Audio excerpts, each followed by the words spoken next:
If I enable the geometry and activate, say, a textured mode,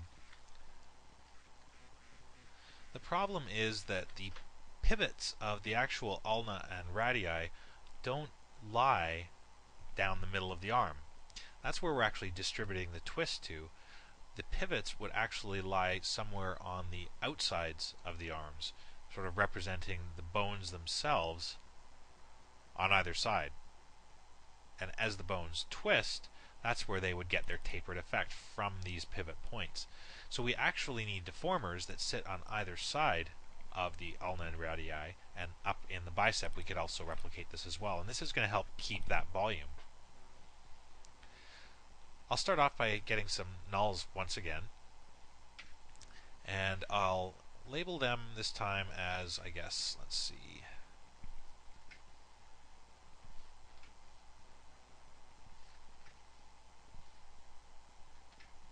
maybe a set of rings would be good. Let's say a value of 2, and I'll just lower the size here. I'm going to have to match up with my deformer there. And in this case, the deformer's attributes aren't quite as important as the rigs. I could set these to 0, again, for my own purposes if I wanted to, or I could use neutral poses to hold the values here. In my case, I'm going to go with just matching up the transforms and offsetting along the local y-axis.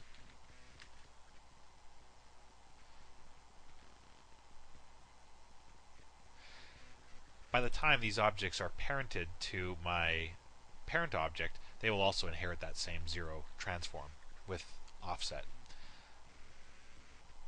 So I'll move these objects here and try and get myself even more accurate placement.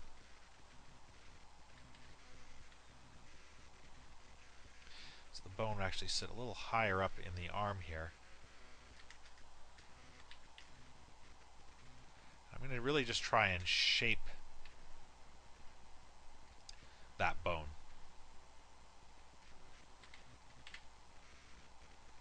So let's see if I can visualize it. So I'll actually try and just work with one bone at a time. So I can't define my own sort of form for it.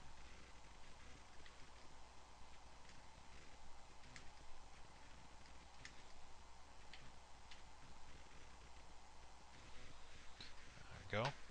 And I'll just duplicate it one last time. Match up here.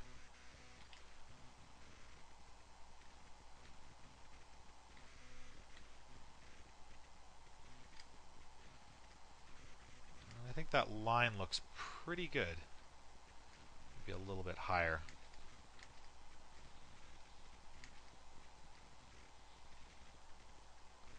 Okay, I can live with that. In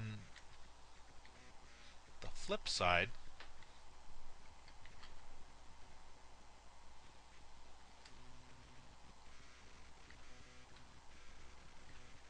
again, I'll try and do a quick alignment. Control-Alt-D, just matching transforms each and every time.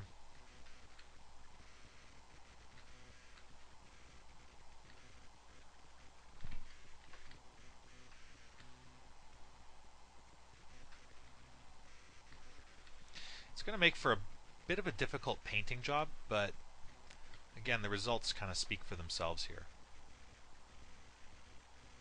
Alright, I think that looks acceptable. Yeah, that'll work. I'll take all of these nulls. Of course, I'll be mirroring them over to the other side.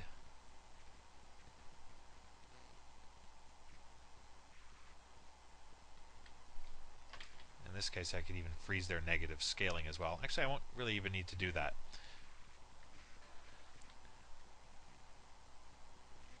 Take one of these guys and again duplicate it and start the bicep. So match all transforms. I'm just going to try and just establish a main volume for the bicep area. So I'm not really following a bone here per se, but just trying to keep the size. as well as the shape, of course. So move this out. Duplicate there.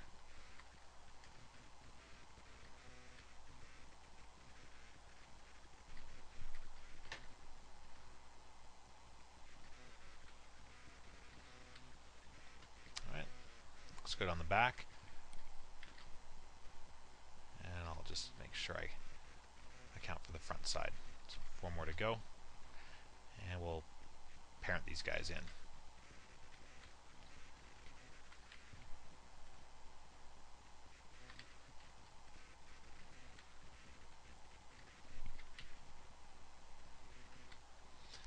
Again, the middle click to repeat last command really helps out when you're trying to build up a very quick workflow through a repetitive set of tasks like this one. Of course, this could be scripted easily as well.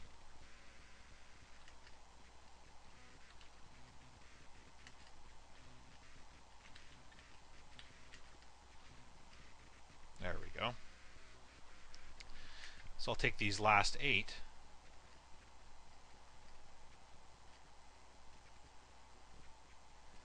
and mirror them across as well. Looks like I can just hide the geometry for a moment.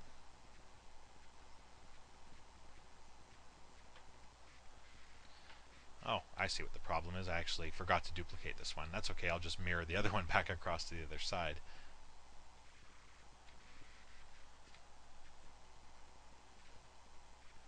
Alright, back in business.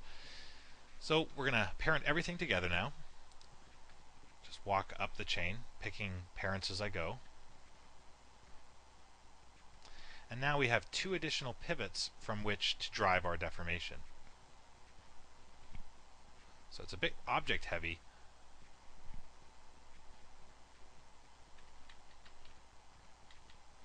But will work really nicely.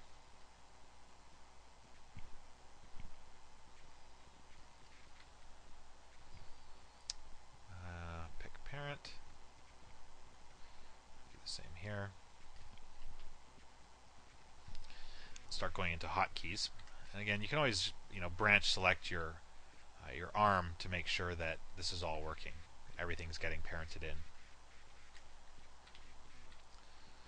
The object, use the question mark key, pick child, select the parent object, left click to pick child after using the hotkey.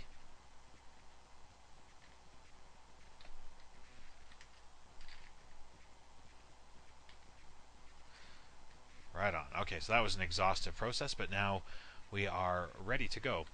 If you actually look at the name of these objects here, null 18 really doesn't help me, so I'll just use the wildcard to select all of those objects.